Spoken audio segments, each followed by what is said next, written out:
O neoliberalismo, por exemplo, a inauguração do neoliberalismo é a inauguração, por exemplo, da inconsistência do nosso trabalho. Dentro da administração, isso é colocado como uma grande época que a gente inaugura com toyotismo, modelos enxutos de produção, modelos produtivos que, na verdade, trabalham sob demanda. Só que, na verdade, o que parece eficiência, na verdade, agora é um novo cenário que o trabalhador ele já não tem mais a segurança do seu trabalho porque ele é sob demanda do mercado. Então, se o mercado não demanda e a produção enxuta, você é uma peça descartável dessa grande engrenagem da vida. E, coincidentemente, Mark Fisher, por exemplo, ele trabalha num trecho de uma pesquisa de um outro autor que ele traz o grande número de como que a saúde mental ela foi aumentando, os níveis de saúde mental piorada, né, foram aumentando à medida que a gente tem o neoliberalismo tendo sucesso. Então, como está intimamente ligado, e agora a gente vê como os modelos de educação também precisam operar sobre isso, dentro de uma nova, de uma nova era que a gente tem, que é da uberização, por exemplo, que é dessa precarização mais acentuada do trabalho. E aí, se a gente for fazendo as conexões da grande teia e do que a gente está falando, o novo ensino médio não é só uma oferta de uma educação de contextos precarizados, de escolas que já estruturalmente já não estão bem, já estão precisando de fato de uma reforma, mas uma reforma potente. Então, vou passar a fala para a Sofia para a gente continuar essa rodada, e aí depois a gente passa para o Chavoso e caminhamos para os nossos para nossas palavras finais. Eu tenho algumas perguntas que eu achei interessante aqui, que eu fui salvando, que eu acho que vale a pena a gente responder. São perguntinhas rápidas, mas que eu acho que dá para a gente emendar. Como o Chavoso vai falar, eu acho que já posso até colocar uma, Chavoso, que é você vem conversando com os meninos nas escolas do ensino médio e tudo mais, nas suas palestras. Aí, quando você for fazer sua fala, é interessante, vai ser depois da Sofia, né? O que eles têm falado sobre isso e qual é a percepção deles, que eu acho que é, é, é o cerne do que a gente está falando, né? Assim, a gente está aqui falando sobre eles, mas qual é a percepção que eles mesmos têm aí desse rolê? Eu acho que é maravilhoso a gente trazer isso para o debate também. Vamos lá, então, para a Sofia. Só para aproveitar o gancho dessa sua última fala agora, Dimitra, o que eu comentei na segunda live que eu participei é que não existe um movimento a favor da reforma do ensino médio que vem de professores, de educadores, de estudantes, como existe contra e pela revogação, né? A gente não tem notas, manifestos, abaixo-assinados a favor, em defesa do novo ensino médio e da reforma. Não tem. A gente tem centenas contra. Eu já nem sei, eu não olhei antes dessa live, eu olhei só na live anterior, mas o Glauber, né, do pessoal, estava fazendo um manifesto, recolhendo assinaturas, estava com milhares de assinaturas contra o novo ensino médio pela revogação. A, a crítica é muito forte, né, a essa reforma. Você não vê um movimento favorável, partindo de professores e de estudantes. As únicas duas notas que até então eu tenho conhecimento, que foram publicadas a favor, né, em defesa desse novo, entre aspas, como o Chavoso falou, né, ensino médio, foi uma nota do Conselho Nacional do Secretário de Educação, no dia 13 de fevereiro, e alguns dias depois, acho que 15, 17 de fevereiro, da Federação Nacional de Escolas Particulares. São as duas únicas notas públicas, assim, né, de um grupo organizado que existe em defesa da reforma do ensino médio. Todas as demais que circulam são contra essa reforma, uma reforma absolutamente antipopular, porque é antipovo, né? Então faz bastante sentido que tenha realmente uma desaprovação gigantesca. Eu também fui anotando algumas coisas, mas só para eu meter naquela primeira fala que eu tinha preparado, né?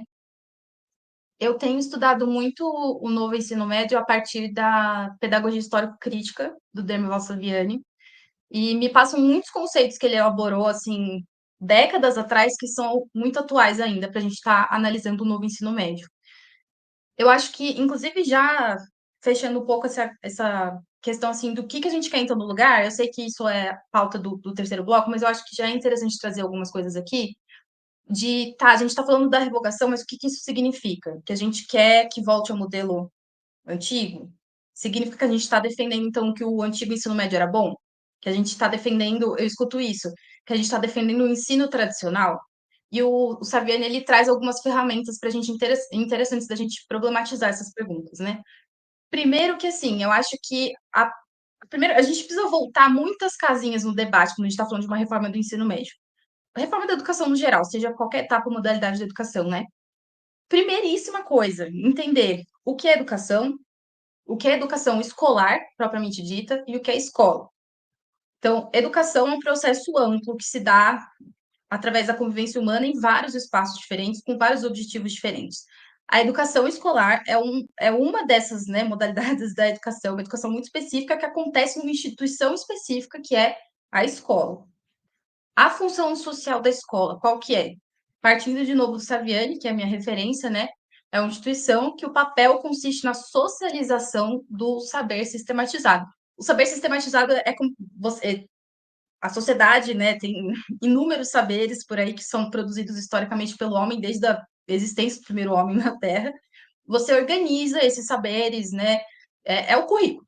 Eles vão fundamentar o currículo da escola, tá? É o saber que ele foi problematizado e foi organizado de uma maneira pensado na transmissão desse saber, na socialização desse saber, como um processo cultural. E aí, então, a escola é a instituição específica para cumprir essa função. Por que é importante a gente voltar lá do ABCD da coisa? Porque uma das deformas que o novo ensino médio traz é justamente a perda da especificidade da escola, que também é um conceito do Saviani, né? A especificidade da educação escolar. Ela é importante, porque se a gente esquece para que serve a escola, ela fica descaracterizada, ela perde a sua função primordial, o porquê que ela existe. Até chegar num ponto que talvez no futuro a pauta seja desescolarização. Você não precisa de escola. Não é mais a empresa influenciando na escola. No futuro pode ser a própria empresa assumindo totalmente o processo de formação dos estudantes. Existem já empresas que fazem aí mais cursos profissionalizantes, mas você tem grandes empresas que já têm seus próprios centros educacionais, né?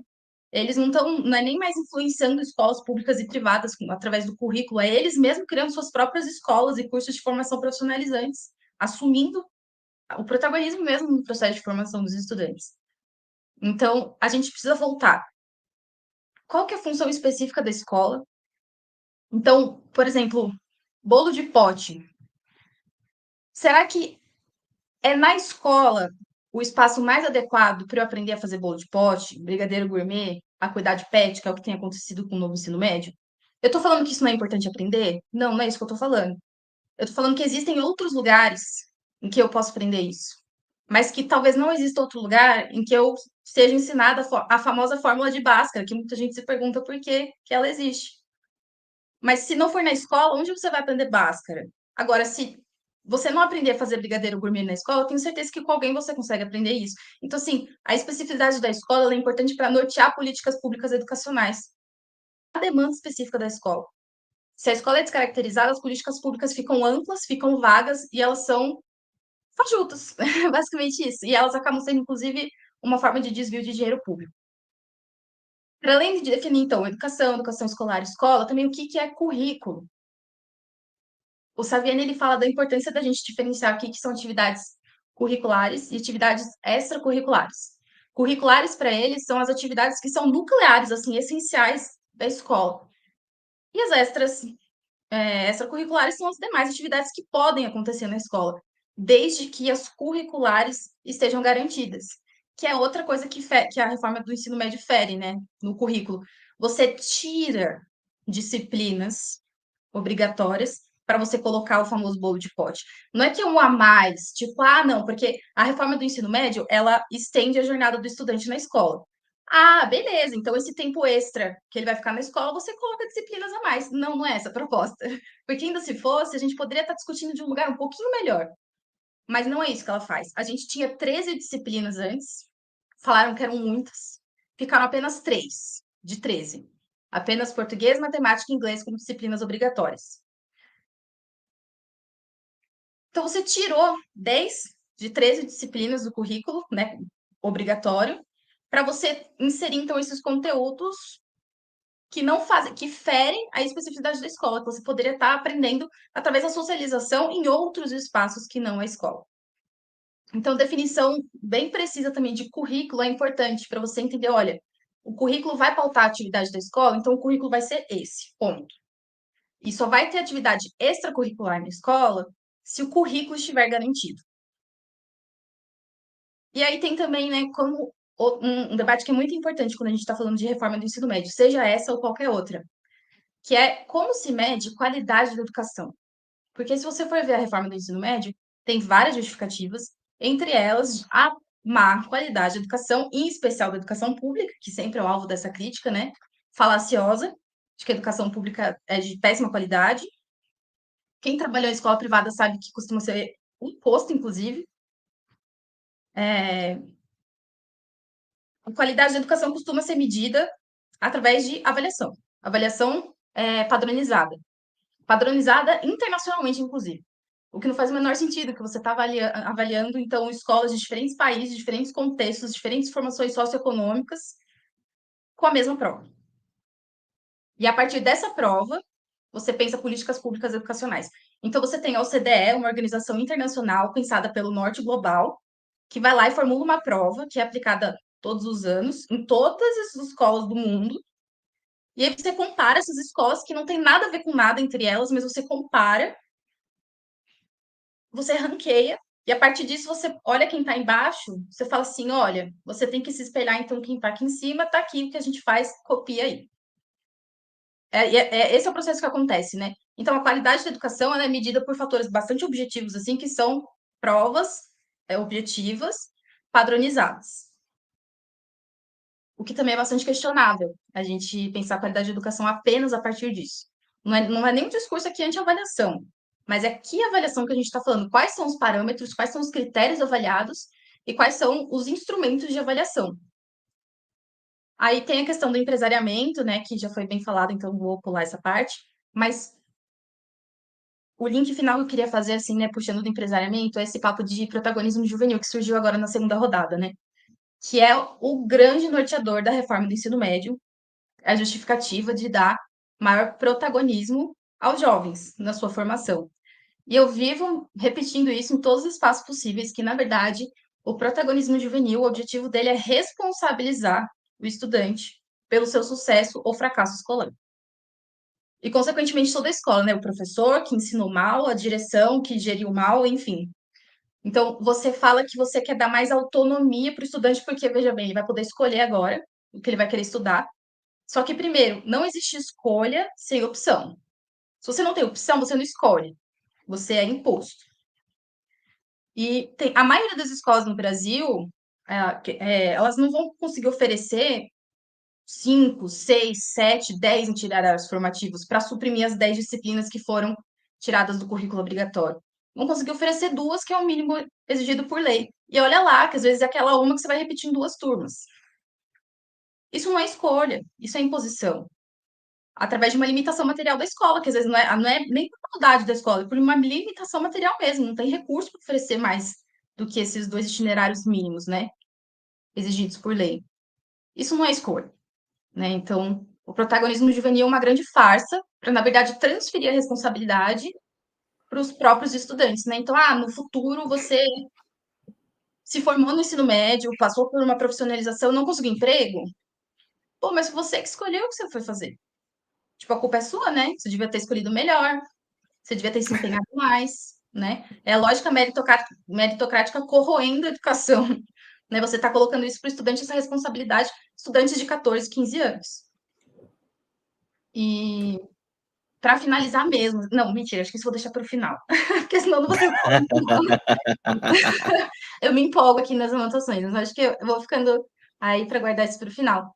Mas a reforma do ensino médio, então, ela precisa ser revogada porque ela exige que a gente volte muitas casinhas para trás e pense primeiro: existe uma reforma, uma necessidade da reforma? Sim ou não? Como que a gente avalia isso? Depois, que reforma? Como que é feito o diagnóstico, né? Tipo, a gente precisa reformar? Sim, por quê? E reformar o quê? O que precisa exatamente mudar, né? Por isso que eu falo da importância da gente pensar tudo de novo. O que é escola, o que é educação escolar, o que é currículo, sabe, deixar tudo. Enquanto a gente não tem essa definição, né, fica tudo aberto para que seja manipulado da maneira que for mais interessante para quem controla esse processo. Massa, Sofia, brigadão. E são reflexões importantes. É igual eu sempre falo sobre educação, porque tem muitas pessoas aí que defendem a educação, e o próprio John aí já falou, o próprio Luciano Huck, defendendo a educação como um bico para professor. E isso já é uma realidade, por exemplo, dentro das universidades privadas, faculdades privadas, na verdade, sobretudo em profissões que a gente vem de áreas de bacharelado e não licenciatura. Então, quantos professores eu encontrei que dar aula para ele era um bico? Ele era contador e tinha bico da aula para complementar a renda dele. Aquilo ali não era o foco dele, não era o esforço. Eu já tive professor coach que complementava a renda dando aula também. Então, só para vocês verem a que ponto a gente chega e como esses desdobramentos vão até para o nível superior também. A educação é vista como mercadoria, né, e não vista mais como algo essencial para a formação do sujeito. Vou passar para Chavoso, eu estou curioso para saber o que a galera vem falando, né, sobre o que os alunos vêm falando, porque eu dou aula, assim como de hoje a gente dá aula no Instituto Federal, e querendo ou não, por mais que a gente venha de uma série de cortes, de precarização, de problemas que vem avançando, ainda tem uma estrutura que dá para a gente ainda oferecer um curso diferente, não entrar na lógica do ensino médio, mas também tem a lógica do técnico, que é outra coisa que a gente poderia discutir, mas não cabe na live de hoje. Mas aí eu tô curioso com a galera das escolas estaduais, que é onde já temos problemas conhecidos por todos, inclusive. Sim, se tá ruim no Instituto Federal, imagine na escola estadual, né? Imagine na escola estadual aqui em São Paulo, sucateada pelo PSDB por 30 anos, 28 anos de sucateamento, desses 28, 14 pelo senhor companheiro Alckmin, né? 14 anos dele à frente aí do governo do estado de São Paulo e mais uns 6 anos, acho que como vice do Mário Covas, ou 4 anos, sucateando o ensino público, né? Como eu falei, eu me formei na escola em 2017, então durante quase toda a minha vida escolar, Alckmin era o governador e eu peguei todo um processo de sucateamento das escolas públicas, do ensino público aqui em São Paulo.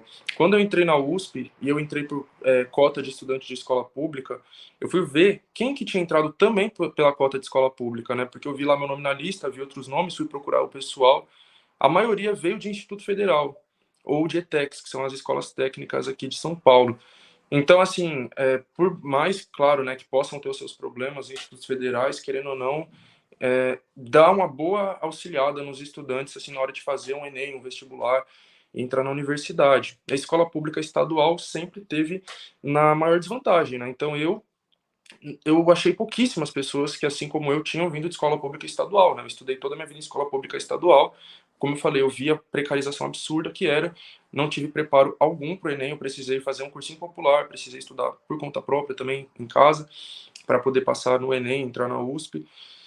E lá hoje ainda, né, eu conto nos dedos quantas pessoas de escola estadual vêm. Então eu sei que a tendência é que isso piore. Então eu sei que a tendência nos próximos anos é ver cada vez menos pessoas de escola estadual entrando na USP e o pessoal que vai estar entrando por essas cotas de escola pública, a tendência é cada vez mais que seja Instituto Federal, ETEC, Colégio Militar. Né? Então, enfim, é um dos grandes problemas aí desse novo ensino médio que vai ampliar essa desigualdade que já existia, né? Além de várias outras. Mas uma coisa que eu queria comentar, que eu tô com isso aqui na mão já faz um tempo, da hora que a gente, de todos os momentos que a gente falou aqui, da lógica empresarial que está por trás do novo ensino médio, de como que ele se conecta com essa precarização do trabalho agora, nessa fase do neoliberalismo, ou melhor, do pós-fordismo, né, que seria o termo mais correto.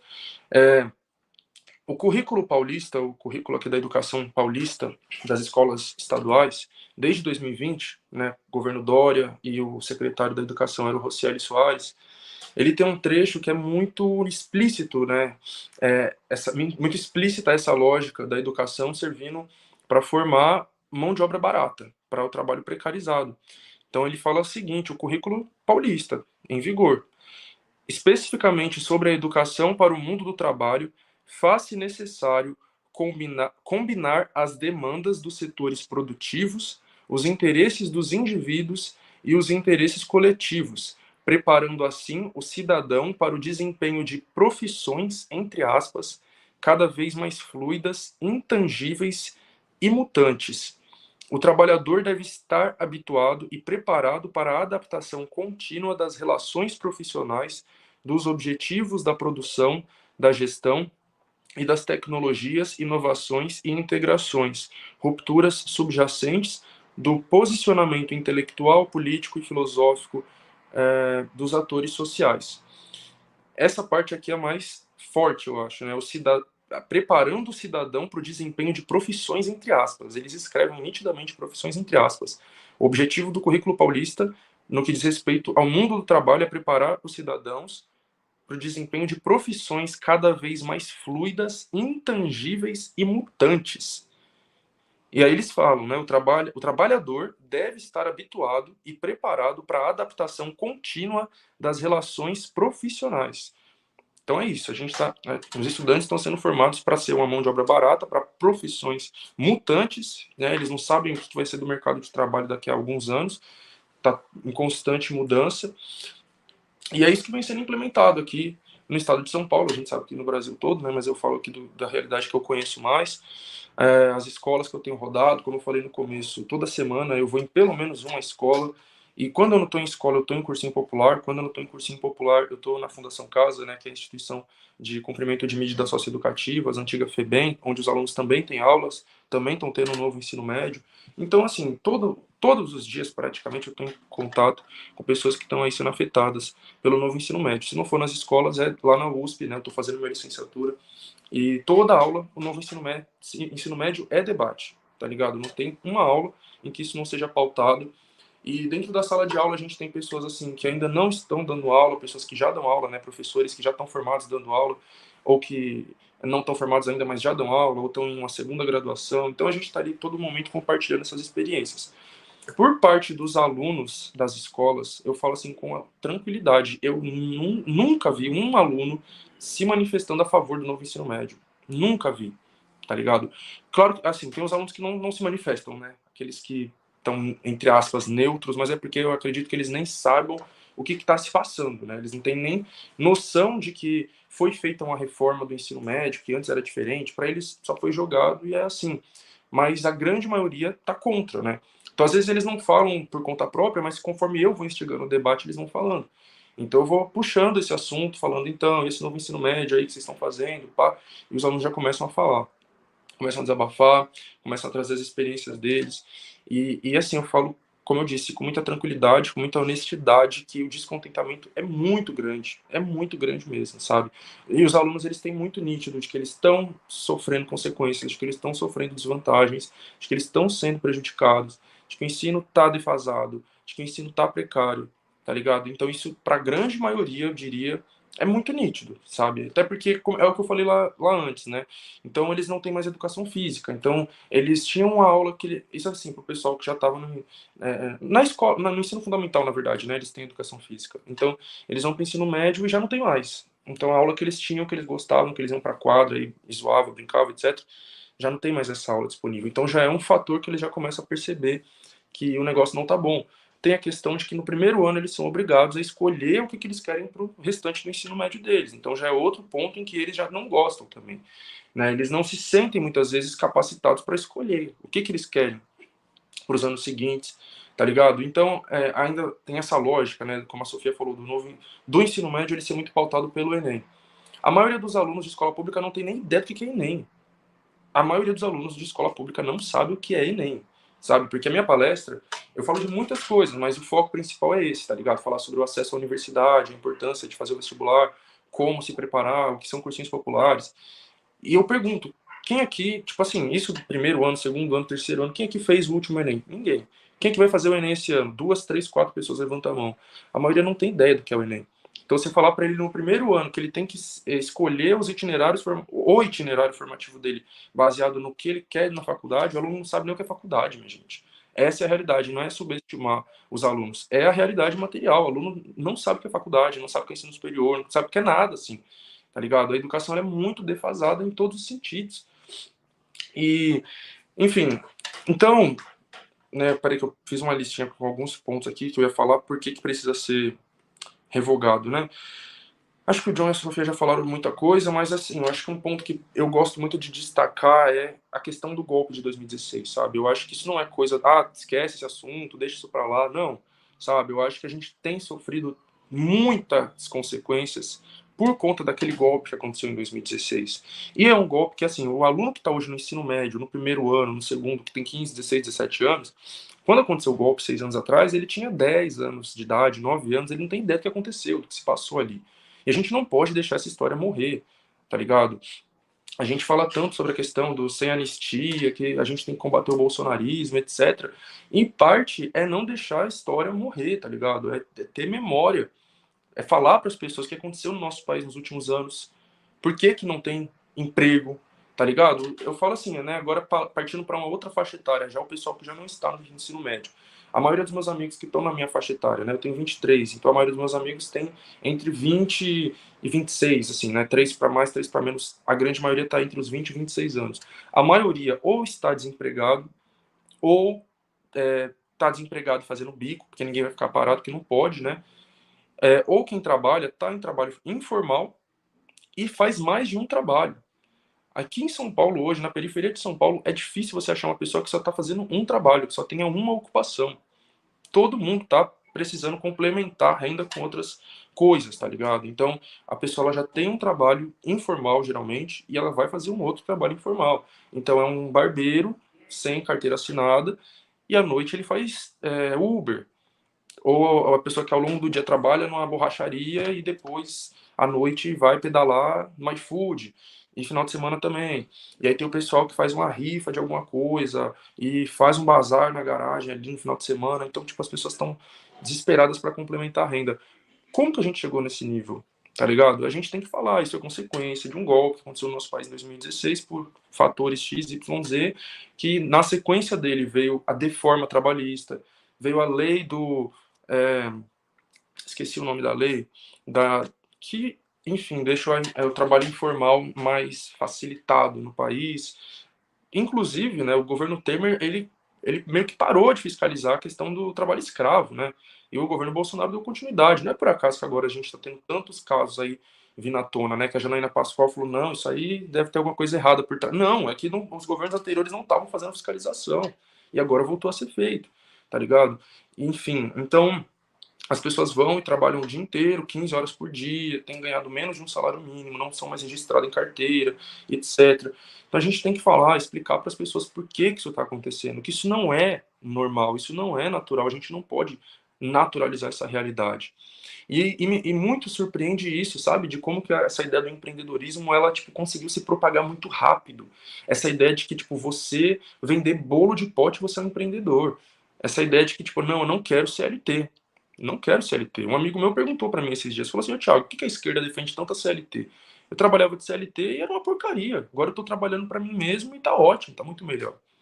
E aí eu fiquei lá conversando, falando, mano, não é que a esquerda defende a CLT do jeito que ela era, exatamente. A questão é que a esquerda defende leis trabalhistas, direitos trabalhistas, na realidade, isso é conquista, isso foi luta. Antes não tinha nenhuma regulamentação, se o patrão quisesse botar uma criança ali para trabalhar 15 horas por dia para ganhar R$ 100, ele fazia isso. Então é entender isso, mas as pessoas não sabem disso, tá ligado? Mas o que acontece?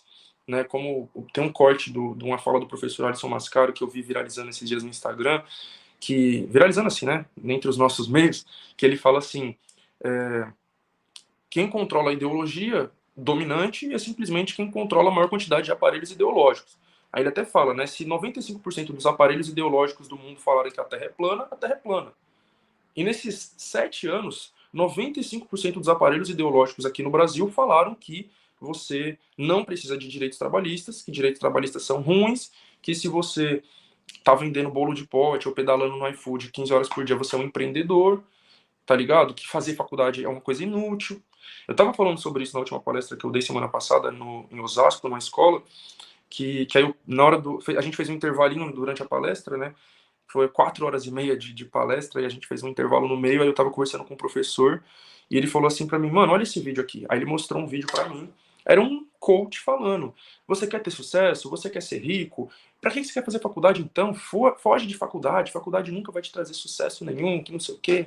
E aí, tipo, era um vídeo com milhares, centenas de milhares de visualizações, de curtidas, e ele falou, Thiago, isso aqui que meus alunos assistem, tá ligado? Por isso que é muito importante você falar sobre isso, defender a universidade pública, porque o que os alunos, os adolescentes estão vendo é esse tipo de vídeo aqui, tá ligado? Inclusive aquele vídeo que eu fiz no meu canal reagindo ao sujeito investidor lá, ele é um dos que vive falando essas coisas. Ele fala, porque eu comecei a fazer uma faculdade e saí fora dela e aprendi muito mais coisa fora dela do que nela, tá ligado? Então as pessoas seguem, acompanham e acham que é isso daí mesmo, tá ligado? Isso é ideologia pura, tá ligado? E olha só, em 6 anos, o que eles conseguiram fazer na mente da população brasileira? Eles conseguiram convencer uma juventude massivamente de que faculdade não serve para porcaria nenhuma, de que o bom mesmo é você investir na bolsa de valores e fazer apostas, né? Porque a nova grande moda do momento, né? Eu não sei se isso é uma coisa geral, mas pelo menos aqui nas periferias, nas favelas aqui em São Paulo, é todo mundo apostando. É um tal de um joguinho, de um foguete, que eu não sei nem que porra é aquela. Só sei que eu vou no salão cortar o cabelo,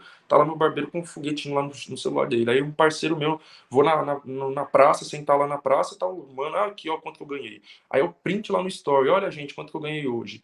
E eu fico vendo aquilo e falo, meu Deus, as pessoas elas realmente acham que é isso que vai levar elas ao enriquecimento, tá ligado? Eu acho que é coisa fácil. É ideologia pura.